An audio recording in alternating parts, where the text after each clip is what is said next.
இதோ உங்களை தேடி முதன்முறையாக வசீகரமான தொழில்நுட்பம் மற்றும் அதிவேகமான செயல்திறனுடன் UFX மொபைல்.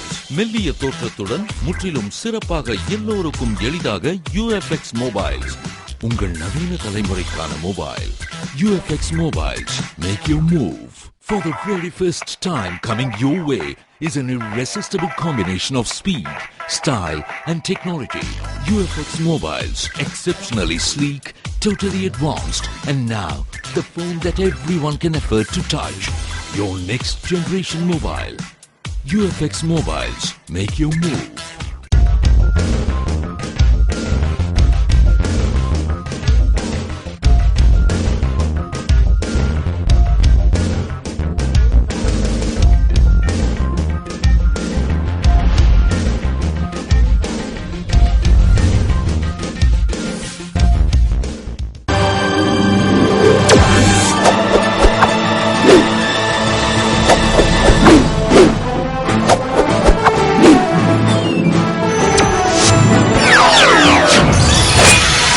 நீங்கள் பார்த்துக் கொண்டிருப்பது AJK டிவியின் புதுவை மாலை.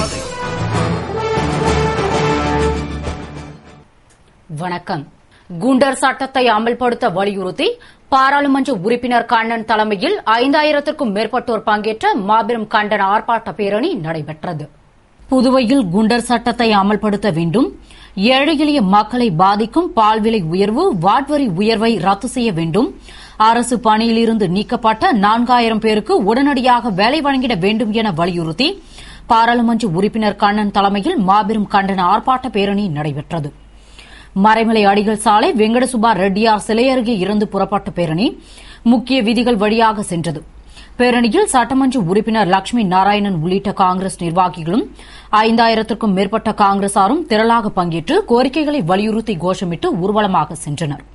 குறிப்பாக குண்டர் சட்டத்தை அமல்படுத்தி புதுவையில் சீர்குலைந்துள்ள சட்டம் ஒழுங்கினை பாதுகாத்திட வேண்டும் என வலியுறுத்தி ஆர்ப்பாட்டம் செய்தனர்.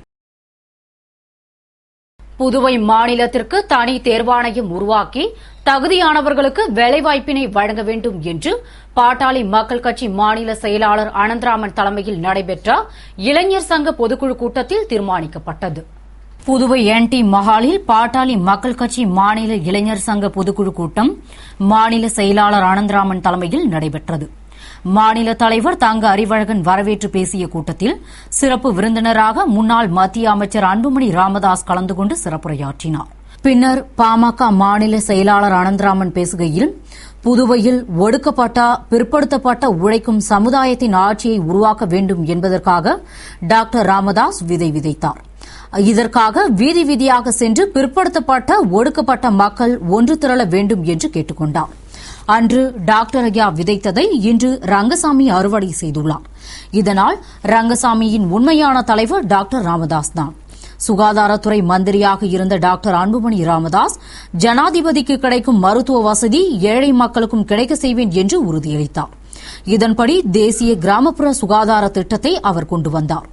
அதோடு புதுவையை சுற்றியுள்ள மக்களும் பயனடையும் வகையில் ஜிப்மருக்கு தன்னாட்சி அந்தஸ்து வழங்கினார். மேலும் 2016ஆம் ஆண்டில் ஒரு MPயும் 10 சட்டமன்ற உறுப்பினர்களையும் கொண்டதாக புதுவையில் பாமக இருக்கும் என்று கூறினார். கூட்டத்தில் மத்திய அரசு புயல் பாதிப்பிற்கு ஒதுக்கிய 125 கோடி போதாது என்றும், எனவே மத்திய அரசு கூடுதலாக வழங்க வேண்டும், புதுவை அரசு போர்க்கால அடிப்படையில் புயல் நிவாரணத் தொகையை உயர்த்தி வழங்கிட வேண்டும், போக்குவரத்து நெரிசலை குறைக்க புறவழிச்சாலை அமைக்க வேண்டும், புதுவையில் 2 லட்சத்திற்கும் மேலானவர்கள் வேலையில்லாமல் இருப்பதால் தகுதியானவர்களுக்கு தனி தேர்வாணையம் உருவாக்கி வேலை வழங்கிட வேண்டும் என்பது போன்ற தீர்மானங்கள் நிறைவேற்றப்பட்டன. கூட்டத்தில் மாநில ஆலோசகர் ராமகிருஷ்ணன், மாவட்ட தலைவர் சுப்பிரமணியன், மாவட்ட செயலாளர் மதியழகன், காரைக்கால் மாவட்ட செயலாளர் தேவமணி உள்பட பலர் கலந்து கொண்டனர்.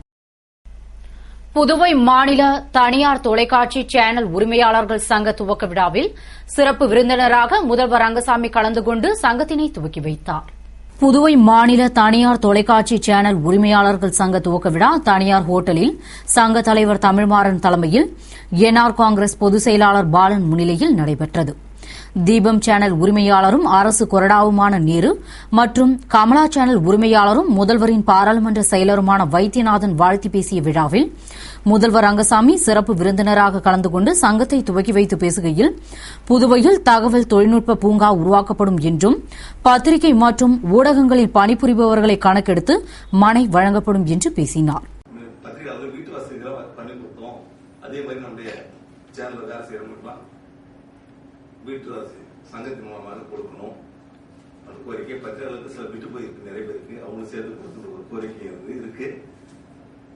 அதே மாதிரி அந்த அரசு இந்த சங்கத்தை உருவாக்கி அதற்குரிய நிலம் கையகப்படுத்தி அல்லது நிலம் பெற்று சங்கத்தின் மூலமாக வீடு கட்டுவதற்கான வாய்ப்பு இருக்கு. செய்யலாம், செய்து தரலாம். கூட்டுறவு மூலமாக செய்வதற்கு எளிதான ஒன்று. செய்து கொடுப்பதற்கு நாங்கள் நிச்சயமாக அரசு நடவடிக்கை. நீங்க கிராமம் நகர் என்று பார்க்கவே முடியாது. இன்னும் ஒரு 2 ஆண்டுகள்ல முழுவதுமே நகரமாக இருக்கு. புதுச்சேரி மாநிலம் முழுவதுமே ஒரு பெரிய வளர்ச்சி அடைந்து நகரமாக மாறும். அது எந்தவித ஐயமும் இல்லை. சினிமா துறைக்கு மத்திய அரசு விதித்துள்ள சேவை வரியை ரத்து செய்ய வலியுறுத்தி சினிமா காட்சிகள் அனைத்தும் ரத்து செய்யப்பட்டதால் திரையரங்குகள் இயங்காமல் வெறிச்சோடியது. திரையுலகிற்கு மத்திய அரசு 30% சேவை வரி விதித்ததற்கு எதிர்ப்பு தெரிவித்து இன்று நாடு முழுவதும் சினிமா ஷூட்டிங், சினிமா காட்சிகள் ரத்து செய்யப்பட்டது. இதனால் திரையுலகமே ஸ்தம்பித்து நின்றது. அதுபோன்று புதுவையிலும் அகில இந்திய அளவில் நடைபெற்ற சினிமா போராட்டத்தில் பங்கேற்று லாபம் ஈட்ட முடியாத தொழிலாக மாறிவரும் திரையுலகிற்கு மேலும் ஒரு சுமையாக 10.3% இருக்கும் வரியை புதியதாக வரவுள்ள சட்டத்தால் 30% மாறும் நிலை ஏற்பட்டுள்ளதால் சேவை வரியை ரத்து செய்ய கோரி ஒருநாள் அடையாள வேலை நிறுத்தமாக சினிமா காட்சிகளை ரத்து செய்தனர். இதனால் புதுவையில் உள்ள திரையரங்குகள் யாவும் மக்கள் கூட்டமின்றி வெறிச்சோடி கிடந்தது.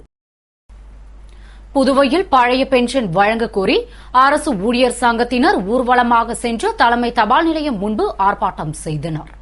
புதுவையில் புதிய பென்ஷன் திட்டத்தையும் அதற்கான மசோதாவையும் கைவிட்டு அனைவருக்கும் பழைய பென்ஷன் வழங்க வேண்டும், அரசு பணியிடங்களை தனியாருக்கு தாரை வார்ப்பதை நிறுத்த வேண்டும், காலியிடங்கள் அனைத்தையும் உடனடியாக நிரப்ப வேண்டும் உள்ளிட்ட பல கோரிக்கைகளை வலியுறுத்தி அரசு ஊழியர் சங்கங்களின் சம்மேளனம் சார்பில் கண்டன ஊர்வலம் மறைமலை அடிகள் சாலை சுதேசி பஞ்சாலை முன்பிருந்து புறப்பட்டு முக்கிய வீதிகள் வழியாக தலைமை தபால் நிலையத்தை வந்தடைந்து அங்கு கண்டன ஆர்ப்பாட்டம் சம்மேளன தலைவர் ஆனந்தராசன் தலைமையில் கௌரவ தலைவர் பாலமோகனன், பொதுச் செயலாளர் புகழேந்தி முன்னிலையில் நடைபெற்றது.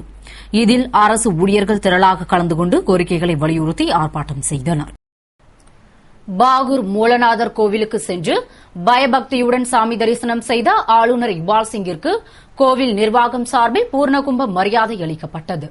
புதுவை ஆளுநர் இக்பால் சிங் பாகூரில் உள்ள மூலநாதர் கோவிலுக்கு சென்று பயபக்தியுடன் சாமி தரிசனம் செய்தார். அவருக்கு கோவில் நிர்வாகம் சார்பில் பூர்ணகும்ப மரியாதை அளிக்கப்பட்டது. அதன் பிறகு கோவிலை சுற்றி பார்த்த ஆளுநர் கோவிலின் வரலாறு மற்றும் சாமி சிலைகள் பற்றி கேட்டு தெரிந்து கொண்டதை அடுத்து சாமிக்கு சிறப்பு பூஜைகள் செய்யப்பட்டு ஆளுநருக்கு பிரசாதம் வழங்கப்பட்டது.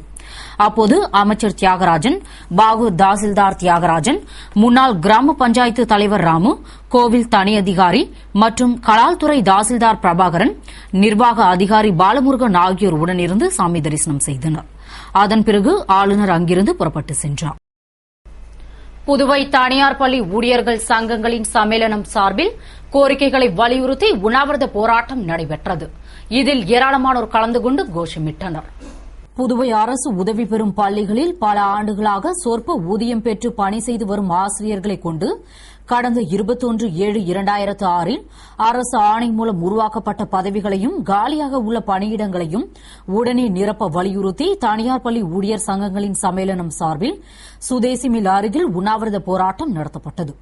போராட்டத்தில் தனியார் பள்ளி ஊழியர் சங்கங்களின் சம்மேளன கௌரவ தலைவர் பாலமோகனன், செயலர் சுமதி, தலைவர் வின்சென்ட்ராஜ், துணைத் தலைவர் கிருஷ்ணபிரியா உள்பட தனியார் பள்ளிகளைச் சேர்ந்த 100க்கும் மேற்பட்ட ஆசிரியர்கள் கலந்து கொண்டு கோரிக்கைகளை வலியுறுத்தி கோஷமிட்டனர்.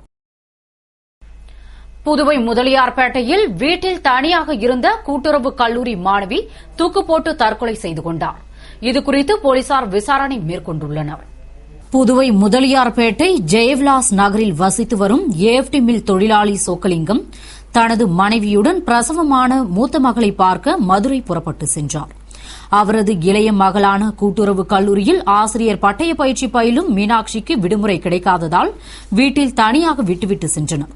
ஏஎப்டி மில்லில் நேற்று சம்பளம் கொடுத்த தகவலை அறிந்த சொக்கலிங்கம் அதிகாலை புதுவைக்கு வந்து வீட்டிற்கு சென்று கதவை தட்டியபோது வெகு நேரமாகியும் திறக்காததால் ஜன்னலை உடைத்து பார்த்தபோது மகள் மீனாட்சி தூக்கில் தொங்கிய நிலையில் பிணமாக கிடந்தார்.